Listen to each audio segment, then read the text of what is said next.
RMN Drama presents Handumanan sa kaawit. Ano pala siyang kaagi karon? May kining usa ka lalaki nga taga Batu, Toledo City, Cebu. Ang tumatatampo nagdasangan nga Kaloy.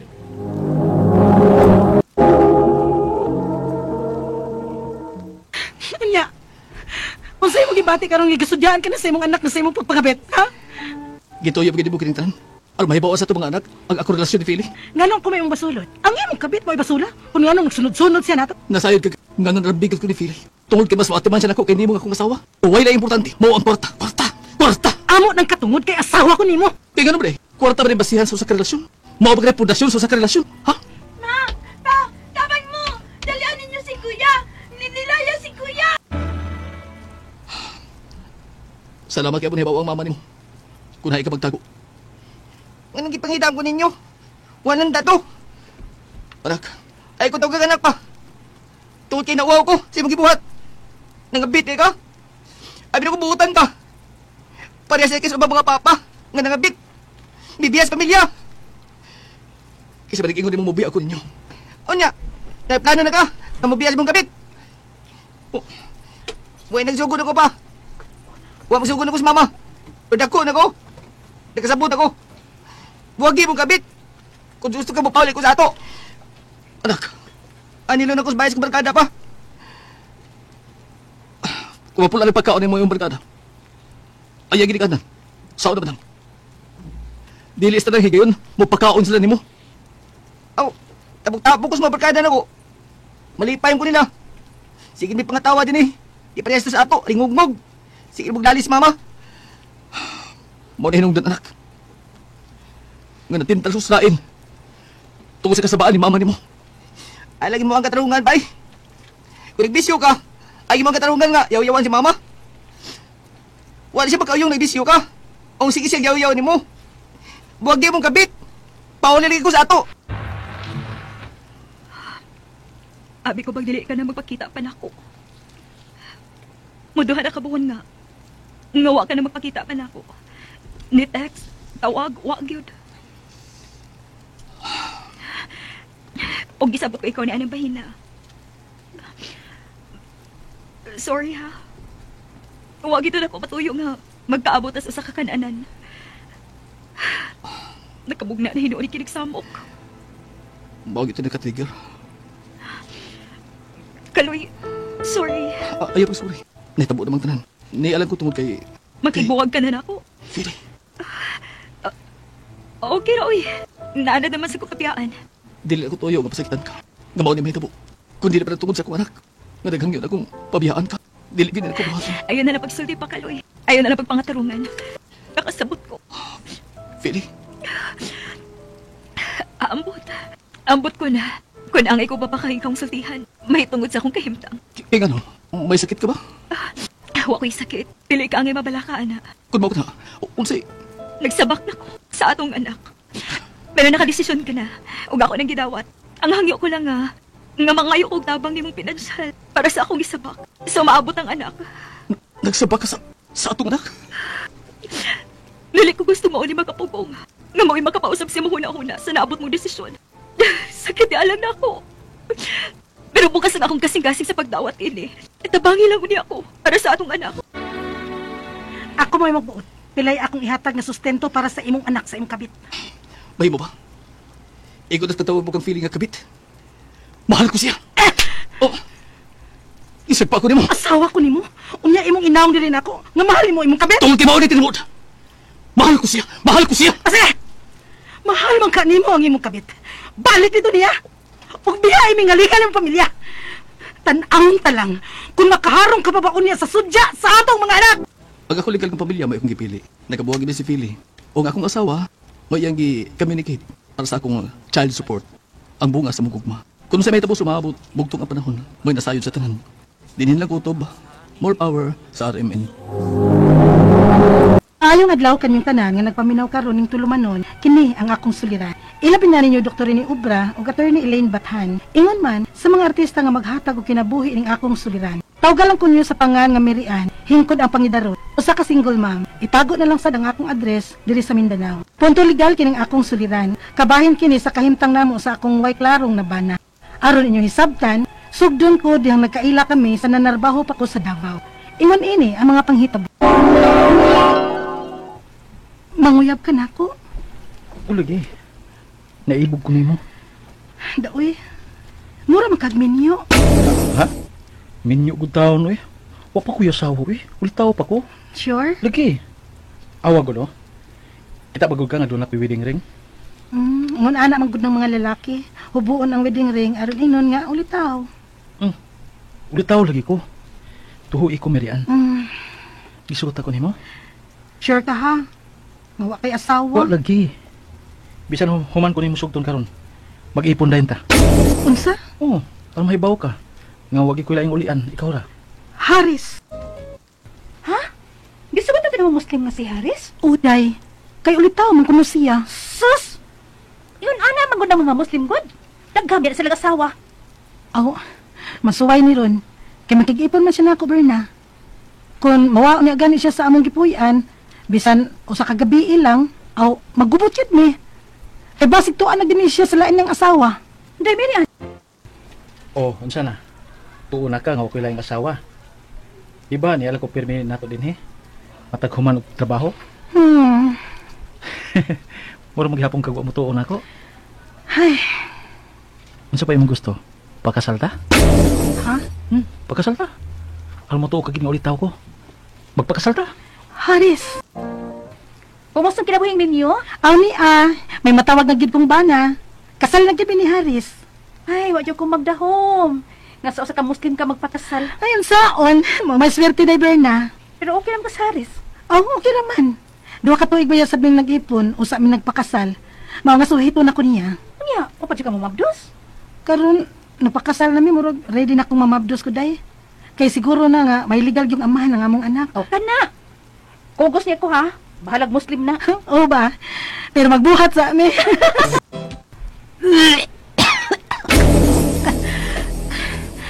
Murag mabdos na gyud ko da.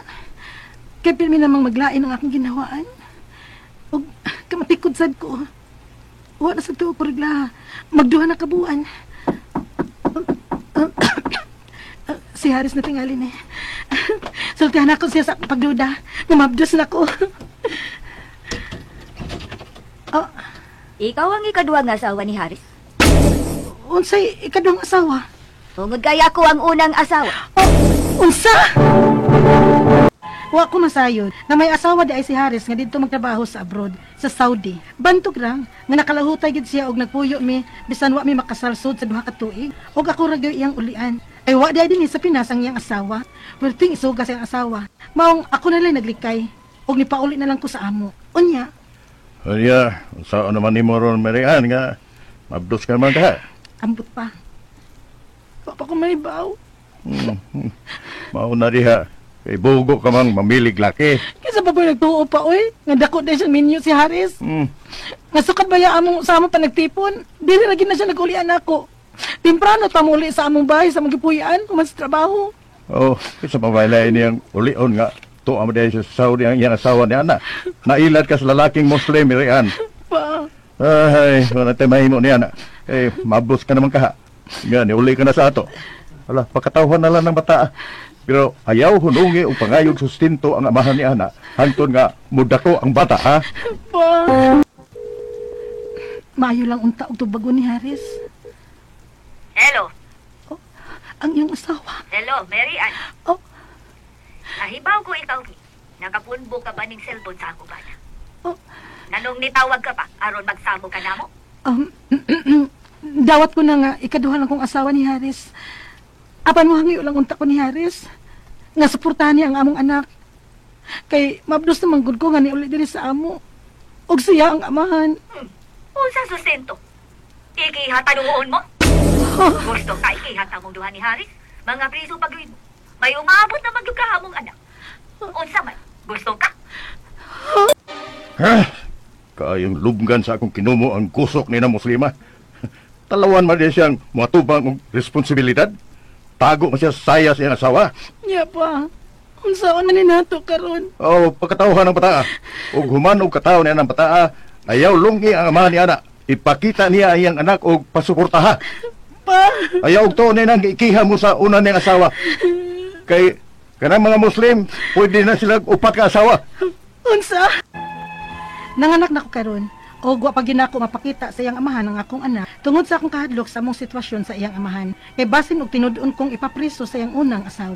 Ang akong mga pangutana mo kining mosunod, unang pangutana. Balido ba ang among kasal sa bana kung Muslim nga minyo o kasado man sabdi ay siya sa laing babae?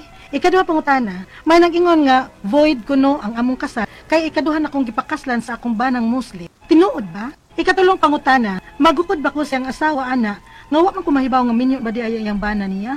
Unsa man say akong kaso? Ikaupat nga pangutana, may anak mi sa gipakaslan kong Muslim. Makapangayo ba ko og sustento sa iyang amahan? Musupak manggod ang iyang asawa? Ikalimaw katapusang pangutana, tinuod ba nga ang Muslim pwedeng tag-upat ang asawa? Kung mao man gani na, so legal ko nga asawa. Palihog, tabangi og tambagi ko. Kini ang akong suliran, Mary Ann.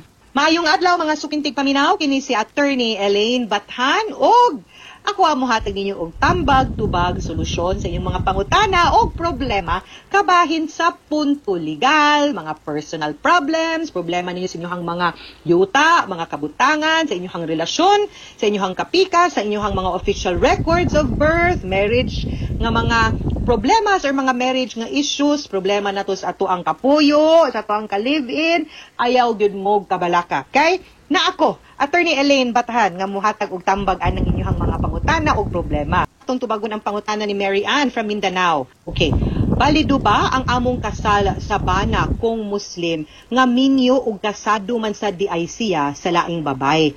Now, sa imuhang suwat, wa man kamusulti kung unsay inyong unsa ninyo pagkasal.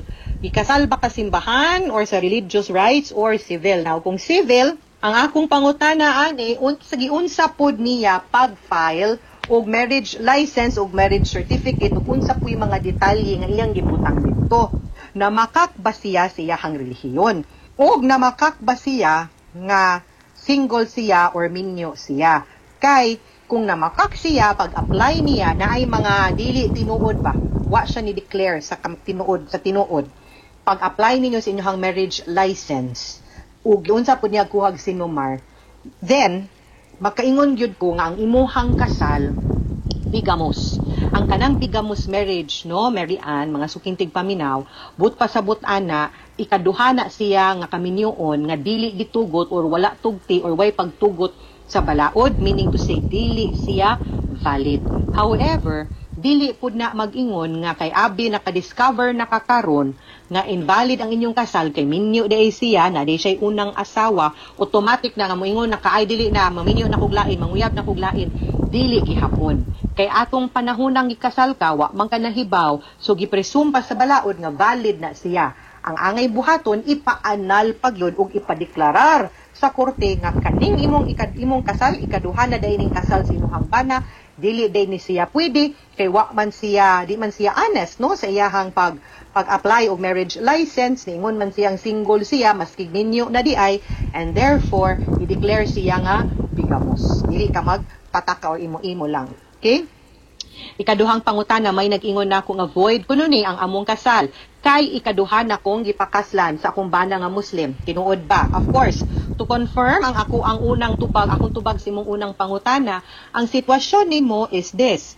Most likely kay naminyo man ka unya wa may mga papers gikan sa iyahang Muslim nga relihiyon nga usually kung ang Muslim maminyo og ikaduha or ikatulo or ikaupat, no, hangtod kapila nga pwede og gitugot sa iyahang relihiyon ug sa iyahang customs isip usa ka Muslim, kinahanglan manggud na pud og papeles og pagtugot, no, sa I think sa iya court or na council ana nga motugot nga pwede siyang maminyog ikaduha. Kana nga murang wa ka mo hisgot labi na nga imo kong giingnan sa imuhang suwat nga wa ka kabaw mo nga mao na, so most likely wa gyud siya ning sulti nimo ug wa pud siya mo deklarar pag-apply ninyong marriage license, no? So therefore ako gyud ning i-assume nga void gyud to ang imuhang sa kanang imuhang marriage kay bigamos man.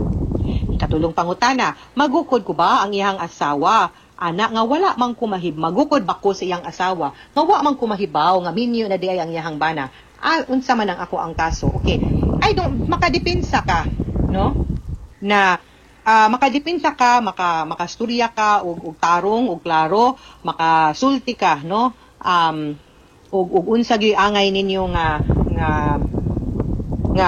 kamatuoran nga wa jud ka kabaw, no? Kay ang sa imuhang mga papers mo may mo pamatuod nga ang imuhang bana ning pasalig nimo, ning pirma og dokumento, ning hurar pa kay under oath maning kaning kontrata, kaning application sa marriage license ug ning ingon nga single siya. Mean to say ikaw pud mismo biktima ka ug giilad pud ka sa imong bana.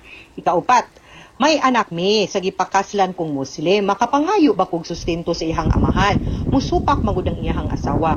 Now, di kay ko suhito no sa kanang dito sa Muslim, pero kung ato ang balod ato ang basihan, wa man na nag-ingon nga magdepende ang paghatag og sustento sa relihiyon. Ang ato ang balaod kabahin sa suporta ngadto sa bata from the mother and the father is not dependent on the religion. Di pod siya magdepende kung ang asawa musugot ba, tungod kay ang balaod simple kaayo. Kung ikaw ang amahan anang bataa, kung ikaw ang inahan anang bataa, obligado mo nga musuporta ana niya.